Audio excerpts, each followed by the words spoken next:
تغلبه على ضيفه النجف بهدف دون مقابل، هدف منح كركوك الانتصار الثاني في المسابقة بمقابل إهدار النجف لنقاط جديدة أبعدته بمراكز عديدة عن مواقع المقدمة التي لم يغادرها منذ مواسم عدة.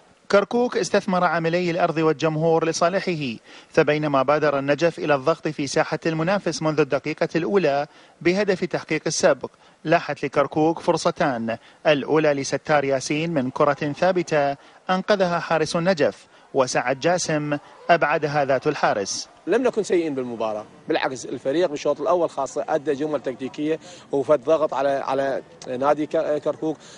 بعض الفرص الضائعة اللي احنا نعاني من عندها، يعني فرص يعني أعتقد بالأحلام ما تضيع، يعني فرصة يعني شبش واللاعب أخرجها، هي هاي كرة قدم فرصة واحدة. فريق النجف تعامل بروحية الإصرار على تحقيق الهدف، لكنه دفع ثمن خطأ حارسه أحمد عبد الكريم في الدقيقة الثالثة من الشوط الثاني بعد كرة رأسية هائلة أنهاها الكاميروني المحترف أرونا داخل مرمى النجف، محققا التفوق لكركوك الذي خاض مباراة مثيرة في مجملها بمقابل إهدار النجف للهجمات التي أتيحت للاعبين، بينما وقف غفور عثمان حارس كركوك وخط الدفاع هائلين دون هز شباك كركوك الذي بقي في مأمن، في حين أضاع كركوك فرصة مضاعفة النتيجة لولا سوء استغلال الهجمات.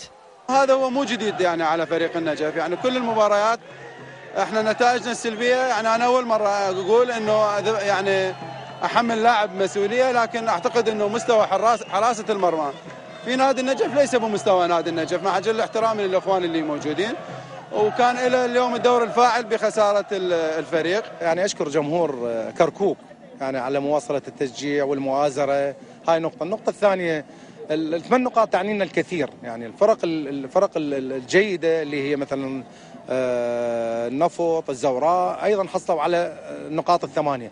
بهدف المحترف الكاميروني أرونا حقق كركوك فوزه الثاني على التوالي بدور النخبة لكرة القدم.